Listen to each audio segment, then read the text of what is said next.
On the subject of death, my parents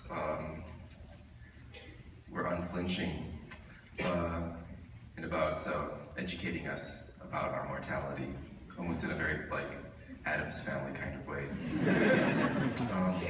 My great-grandmother died when I was 7, and she was the first dead body I'd ever seen. And I was terrified to go to the funeral. And I missed her very much because she made this amazing fried chicken. And she smelled like lavender. And she would always give me wheat pennies, these little wheat pennies whenever I saw her. And then when she died, I was really sad. And my parents said, no, you must confront your fear of death, and your grieving process will be helped by seeing her and saying goodbye. So I went to the funeral, which was really festive, because she lived a very long and heroic life.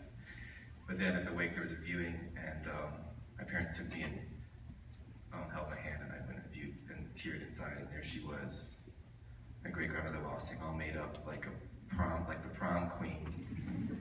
Beautiful makeup, this big dress, with shoulder pads. Her hair is all sprayed up, and she looked so matronly and so beautiful. And I cried and I cried and I cried. And my parents said, when I went home, they said, well, you're just gonna have to get used to it. She's no longer with us. They gave me a copy of the Tibetan Book of the Dead and poems by Sylvia Plath.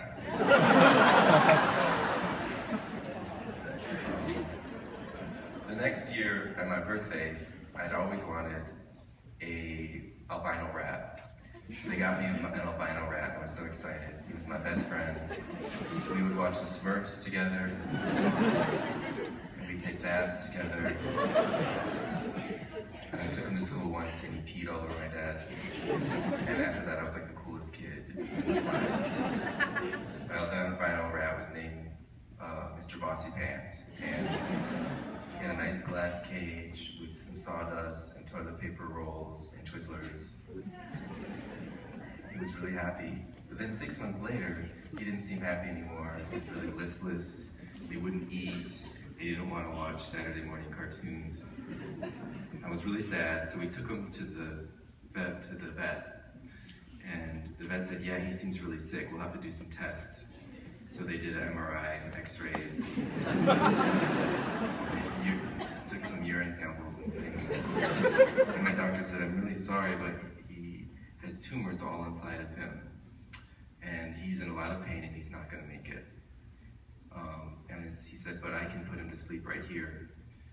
But my dad didn't want to pay for the shot to put him to sleep. He said, I can deal with it. We'll deal with it.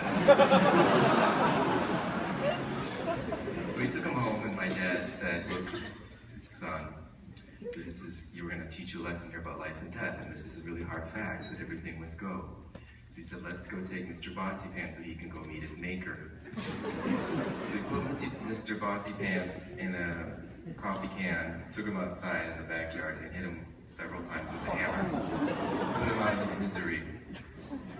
And I cried, and he said, life sucks and then you die. You're going to have to learn sooner or later. To make me feel better, my parents made me watch the scene in Bambi where Bambi's mom dies. She gets shot by hunters. It sucked. The next year was a really, really traumatic year because it was... No, it gets worse, actually. There was this kid in our class who was a foster kid. He was passed around from home to home, and he was kind of rebellious. I liked him because he always had fireworks, and we loved to light up fireworks. Opie was kind of a bad kid, and one day he jumped off the swing bridge, fell into the crooked river, and they never found his body. And so it was the first real death in the school that we had experienced, was Opie. And I remember being really confused about it and not really certain how to deal with this absence. And at school they held a big assembly and had all the kids come in, and then they had a grief counselor come in and talk to everybody And I remember the grief counselor, she held up Opie's like books in his jacket and his desk, and she said, Opie no longer resides in this jacket or in this desk. He's no longer with us. We'll have to deal with his vacancy. But we should all remember that Opie resides in us, and that he's still with us in memory, in our experiences, and that everywhere we go, we carry around a little bit of Opie with us. And that you are now part of Opie's life, and Opie's life is now part of your life. And even though he's not here physically, he can still be here with us in our experiences. And I thought that was kind of a strange thing to say, but it makes a lot of sense as I get older, and as I experience more and more loss and death, and these sort of like compilation of vacancies. And it does feel like after a while that everything is taken from you.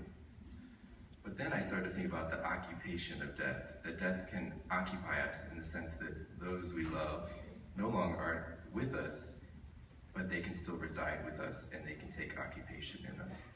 I mean, this probably sounds a little weird, mystical and New Age, but I think I mean it not so much in terms of like family members who have died. I mean, we of course genetically contain them because we have a kind of like bloodline, but there's also the experience and the history of those we've known, friends and lovers. The experience that they had now becomes our experience, and that our life becomes a living legacy of their life. And we become stewards, not just of our life, but of their lives. Because the life you live isn't really your own life, so it's just a gift. And thus ends my lecture for the evening.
We stayed